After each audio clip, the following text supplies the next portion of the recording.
예수님처럼 세상 나라를 정복하는 성도가 됩시다. 세상 나라를 정복하는데 누구처럼요? 예수님처럼. 옆에 분에게 축복해 줍시다. 예수님처럼 세상 나라를 정복하시길 바랍니다. 인생 살아가실 때 예수님처럼 세상 나라를 정복하시는 복된 성도들이 되시기를 주님 이름으로 축복합니다. 제 어릴 적에는요, 겨울이 되면 연탄재를 이제 마을 한 곳에 쌓아둡니다. 그러면 그 연탄재를 가지고 옆 동네와 전쟁을 하는데요. 그 전쟁에서 이기기도 하고 지기기도 합니다.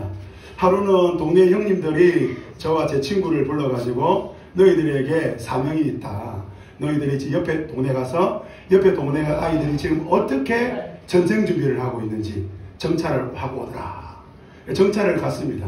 정찰을 가가지고 이렇게 저기 살피고 있다가 옆에 동네 아이들이 잡혔습니다. 잡혀가지고 무릎 꿇었습니다. 그래가지고 너네들 왜 왔어? 너네 동네들 지금 전쟁 준비 어떻게 하고 있어? 언제 우리 동네를 칠 거야? 바른대로 말해.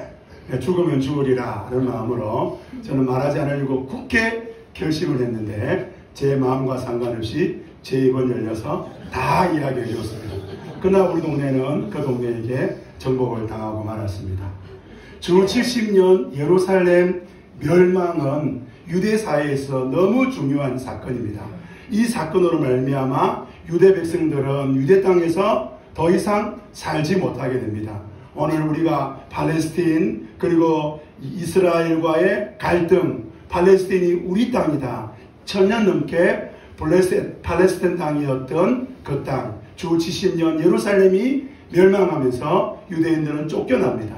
이런 과정 속에서 마태가 유대인들에게 예수님이 진짜 메시아라는 사실을 가르쳐주고 있는 책이 바로 마태복음입니다.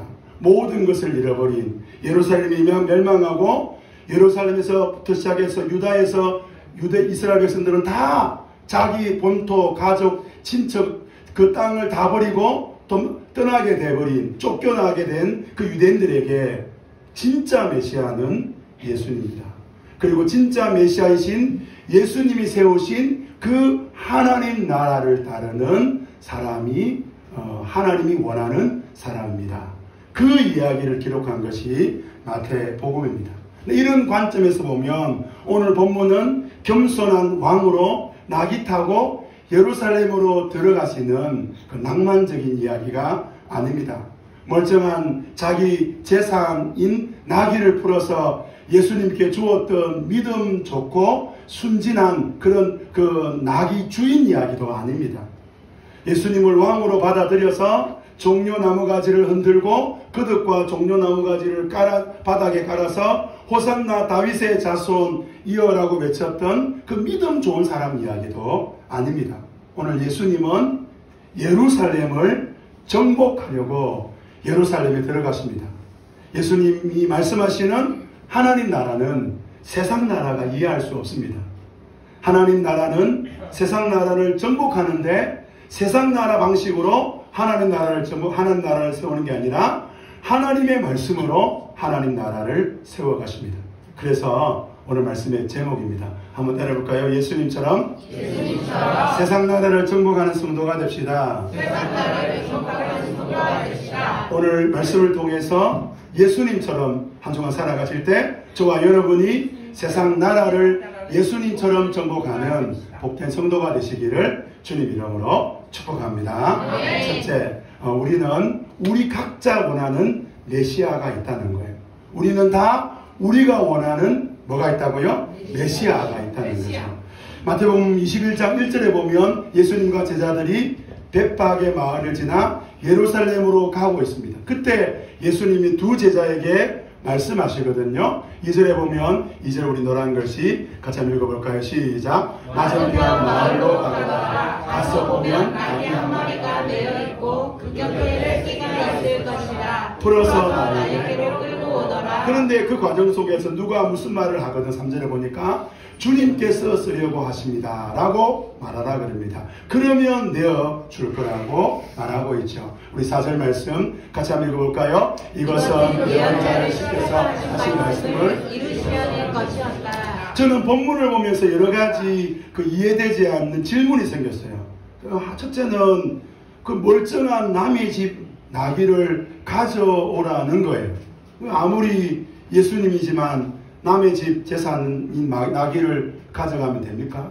두 번째는 남의 집 나귀를 가져가는데 왜 가져가느냐고 묻는다면 주님이 쓰시려고 하십니다. 그러면 된다는 거예요. 그럼 교회가 이런 말씀을 이해해서 교회가 어떤 일을 할 때마다 어떻게 돼요? 이거 주님이 쓰시려고 합니다. 그래서 요즘 우리 교회가 만약에 뭐 시멘트가 좀 필요한데 이거 주님이 쓰시려고 합니다. 그럼 그걸 가져가면 되는 거예요. 그런 말씀인 거예요. 4절 말씀해 보면 이것은 선지자를 시켜서 하나님이 선지자를 시켜서 하신 말씀을 이루는 것입니다. 이건 도대체 뭐예요? 이것보다 정말 이해 안 되는 것이 하나 더 있습니다. 마태는 예수님의 제자입니다. 지금 이 본문의 현장 속에 마태가 있습니다. 마태는 나귀 한 마리가 어떻게 예수님께 오는지를 보았습니다. 두 사람이 나귀를 찾으려고 갔고요. 그리고 그 사람들이 나귀를 데리고 왔고요. 그런 이야기들, 저런 이야기들을 눈앞에서 보았습니다. 얼마나 극적인 이야기입니까? 조금은 감동되는 이야기고 조금은 신비로운 이야기입니다. 그러면 제가 만약 마태라면 그 이야기를 좀 더 자세하게 나귀 주인은 누구였고 어떤 일이 일어났고 어떻게 나귀가 예수님께 왔는지를 저는 기록할 것 같은데 본문에 보면 그런 이야기들이 나오지 않아요. 그냥 예수님이 그렇게 말씀했고 그리고 나귀가 지금 예수님 앞에 있고 예수님이 그 나귀를 지금 타고 예루살렘으로 들어가는 거예요. 왜 예수님이 마태는 이렇게 나귀에 대한 이야기라든지 나귀 주인에 대한 이야기들을 이렇게 이야기하지 않을까요? 그러면서 오늘 본문 1절에서 4절까지 가장 중요한 부분은 이것은 이라는 거예요. 나귀가 아니라 나귀 주인이 아니라 나귀를 타신 예수님이 아니라 이것은 하나님께서 예언자를 시켜서 하신 말씀을 이루는 것이다 라고 말하고 있죠. 그 말씀을 또 마태는 친절하게 5절에 적어놓고 있습니다. 우리 5절 노란 글씨 같이 읽어볼까요? 시작. 시온의 딸에게 말하라. 보아라. 내가 이대로 오시다. 네, 그래서 그 임금이 바로 나귀를 타고 나귀를 타고 그분이 예루살렘에 오신다는 거예요. 스가랴 9장 9절인데요. 마태는 그리스 말로 번역되어 있는 70원 역본으로 스가랴 9장 9절을 기록하고 있습니다. 오래전 400년 전에 페르시아에서 예루살렘으로 돌아온 이스라엘 백성들은 하나님의 은혜로 성전을 건축합니다. 성전을 건축하고 난 다음에 이제 모든 것이 다 해결될 줄 알았는데 이게 웬일입니까? 성전을 건축해도 여전히 이스라엘 백성들은 페르시아의 지배를 받지요. 여전히 가난하지요. 삶의 문제들은 해결되지 않죠. 그러니까 우리가 왜 그 좋았던 페르시아, 그 삶의 터전인 페르시아 그 땅을 버리고 예루살렘으로 왔을까? 성전 지으면 하나님이 다 줄 것 같다는 식으로 다 줄 것 같을 것처럼 말씀했는데 성전을 지어도 우리의 삶은 왜 이렇게 힘들고 어려울까라고 질문하고 탄식하고 이렇게 한숨 쉬고 있을 때 하나님이 스가랴 선지자를 통하여 9장에서 말씀하는 거예요. 새 왕이 온다. 새 왕이 새 예루살렘을 세우신다. 그 왕은 9장 9절 그 왕은 바로 나귀를 타고 오신다라는 거예요. 그때까지 기다리라는 거예요. 그래서 페르시아에 돌아온 이스라엘 백성들은 스가랴 말씀을 믿고 기다렸습니다. 그렇게 300년의 시간이 지나면서 페르시아가 알렉산더 그리스에게 멸망을 당합니다. 그리고 이 유다 땅은 그리스 사람들이 다스린데요. 그리스 왕 중에 어떤 왕이 이 예루살렘 성전에 와서 돼지 피를 예루살렘 성전에 뿌려버립니다. 유대인들은요 돼지를 부정한 짐승으로 여깁니다. 공개적으로 돼지 피를 성전에 뿌려버리고 그 성전 옆에 제우스 신상을 세우는 거예요. 엄청난 일이 터진 거예요. 여기에 대해서 막 이의를 제기하고 막 이렇게 반란 막 소리를 지르는 제사장들을 그날 다 죽여버립니다. 그래서 굉장히 유대가 어려움을 겪을 때에 유다 마카비 집안을 중심으로 게릴라전을 펼치는 거예요. 하나님이 우리에게 원하는 것은 성전의 회복이다. 예루살렘을 달아나자. 그래서 전쟁을 치르는데 이게 웬일입니까? 그리스와 게릴라전을 치루었던 이 마카비 이 군대가 이기게 되는 거예요. 이제 그러면서 예수님 오시기 160년 전에 마카비가 나귀를 타고 예루살렘으로 들어가는 거예요. 그러다가 90년 만에 로마에게 멸망합니다. 예수님 오시기 60년 전의 이야기입니다. 지금 그리고 시간이 흘러서 190년 전에 나귀를 타고 예루살렘으로 입성했던 마카비처럼 지금 예수님이 이 나귀를 타고 예루살렘으로 들어가는 거예요. 사람들은 기다렸습니다. 300년 동안 스가랴 9장 9절 말씀이 이루어지기를 기다렸고, 그리고 190년 전에 마카비가 예루살렘에 나귀를 타고 들어가고, 그랬는데도 여전히 그 나라가 온전히 회복되지 못하니까 이제 또 기다리고 있는 거예요. 그런데 이게 웬일입니까? 마카비가 스가랴에 예언한 말씀처럼 예수님이 지금 나귀를 타고 예루살렘으로 들어가고 있는 거예요. 오늘 마태는 말하고 있습니다. 마카비가 아니라 예수님이 구약에서 스가랴가 예언했던 진짜 왕, 진짜 새 왕이다 라고 말하고 있습니다.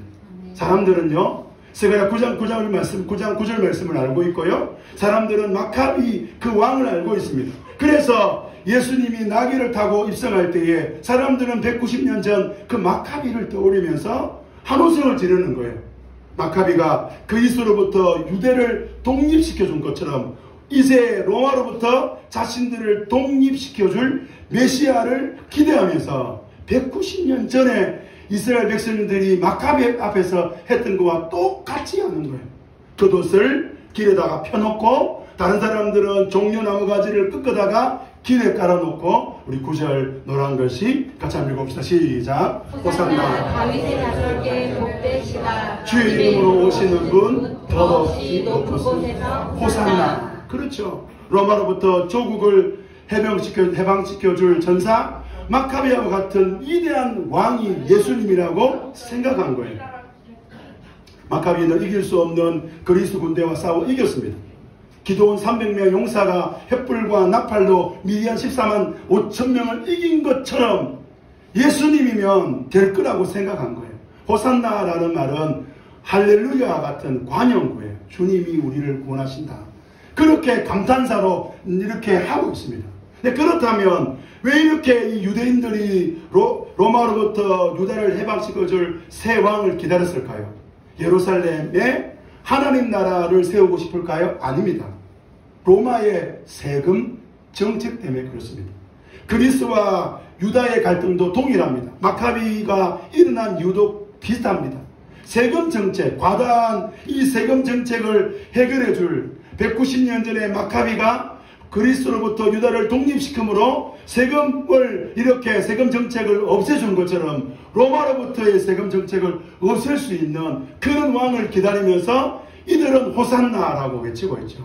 근데 그런데요, 예수님이 10절부터 보면 예수님이 예루살렘에 들어갔을 때에 또 사람들이 묻는 거예요. 또 다른 사람들. 이 사람이 누구냐? 우리 11절 말씀 같이 한번 읽어볼까요? 시작. 사람들은 그가 갈릴리 나사렛에서 나신 예언자 예수라고 말하였다. 네, 이 예루살렘 성 안에 있는 사람들은 이 사람은 예언자 예수라고 그렇게 생각하는 거예요. 그리고 예수님께서요, 성전 뜰에서 이제 병든 자들을 고쳐주니까 이것을 본 아이들이 또 소리칩니다. 호산나. 그래, 이걸 본 또 대제사장들과 율법학자들이 예수님께 막 이러고 있는 거예요. 15절 말씀, 우리 노란 부분 먼저 한번 읽읍시다. 시작. 대제사장들과 율법학자들은 예수께서 하신 여러 가지 놀라운 일과 또 성전뜰에서 다윗의 자손에게 호산나하고 외치는 아이들을 보고 화가 나서, 뭐라 그러면 화가 나서 하는 이야기가 이렇게 말하고 있는 거예요. 화가 나서 그들이 여기 나오지 않네요. 화가 나서 그렇게 하는 거예요. 왜 이렇게 화가 났을까요?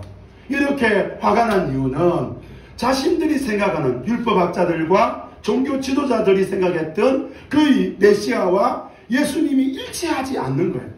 오늘 우리 본문에 보면 세 부류의 사람이 나오지요. 한 부류는 자신들이 로마로부터 과다한 그 세금 정책으로 너무너무 힘들어하는데 이 문제를 해결해 줄 분이 저 예수라고 그렇게 메시아를 기다리고 있는, 세금 정책의 문제를 해결해 줄 메시아를 기다리고 있는 사람들.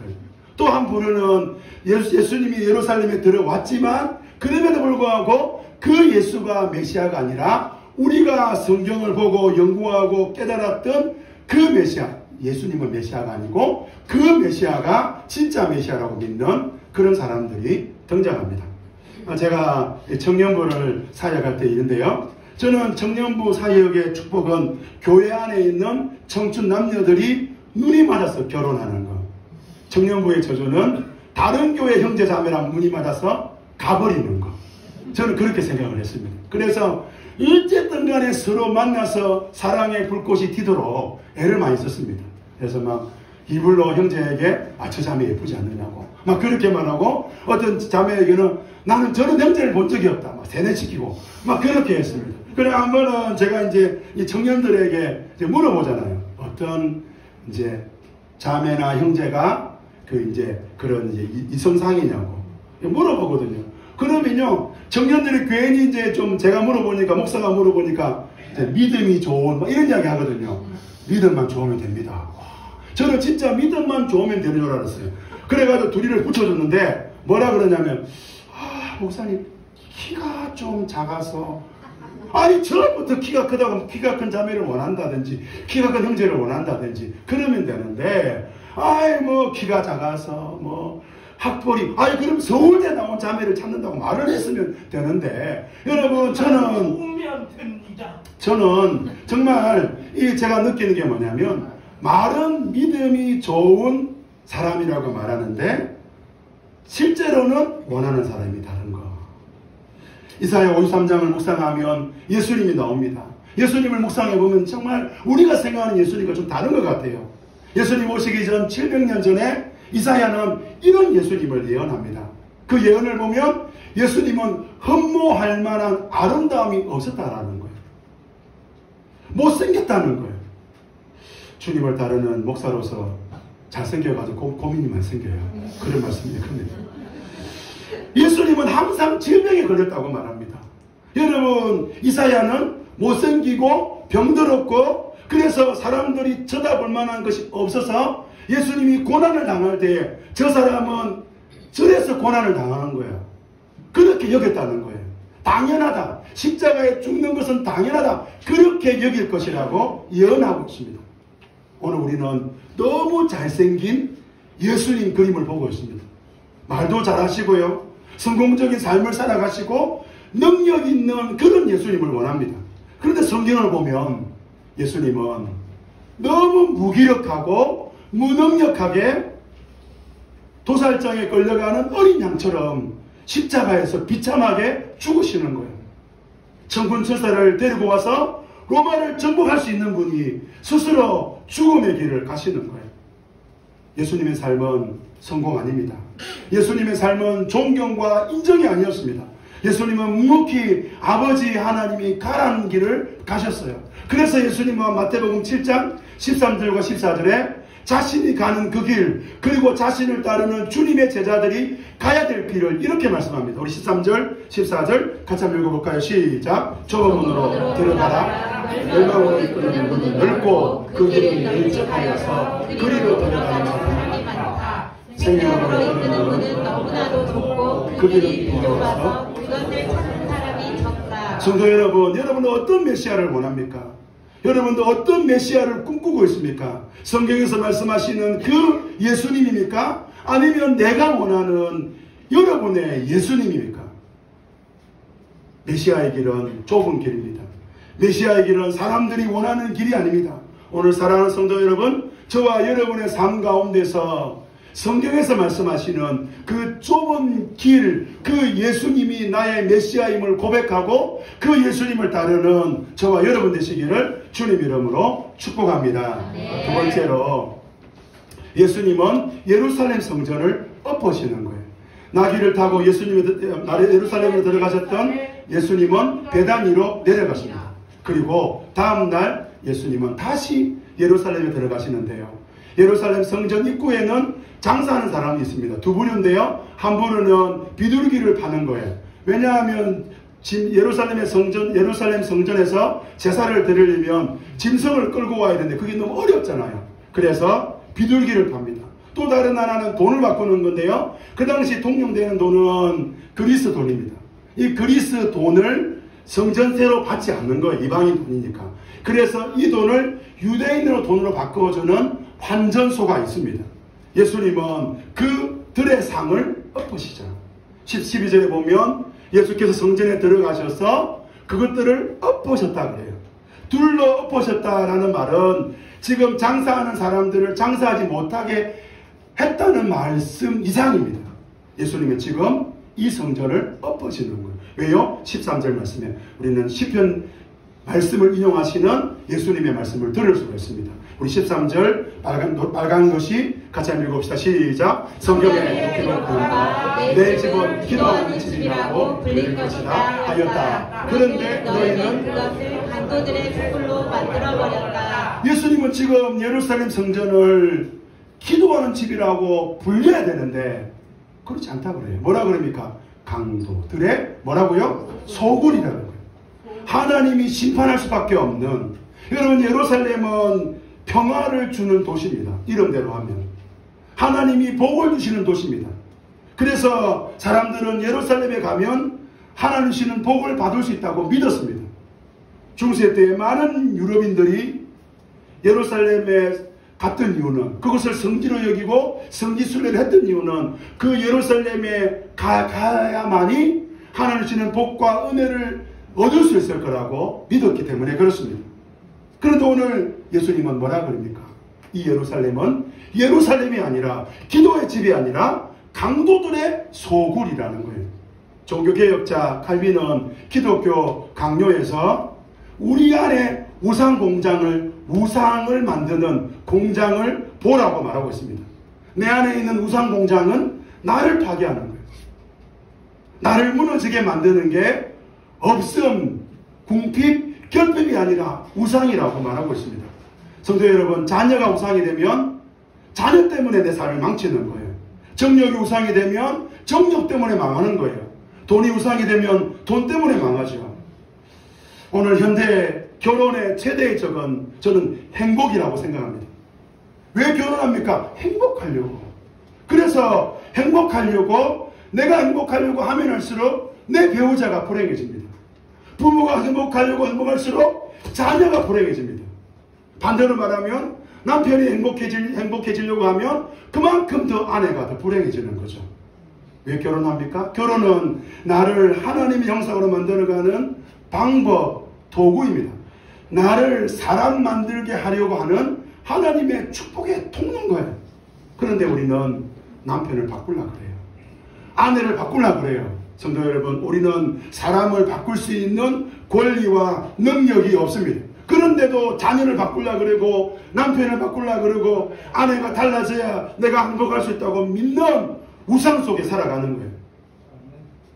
오늘 예수님은 행복을 위한 가정을 우상이라고 말씀합니다. 오늘 예수님은 우리의 우상을 엎으시죠.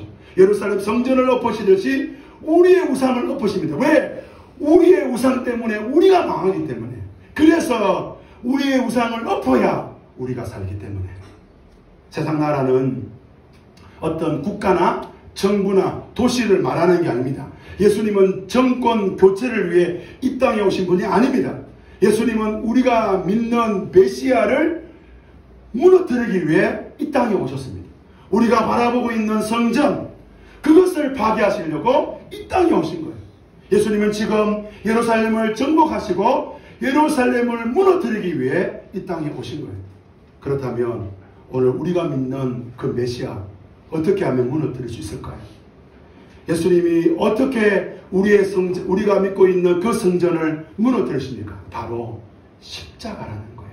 천군 천사를 데리고 와서 예루살렘 성전을 무너뜨린 것이 아니라 예수님은 그 예루살렘 성전 그 한가운데서 십자가에 죽으심으로 예루살렘과 예루살렘 성전을 무너뜨리신 거죠.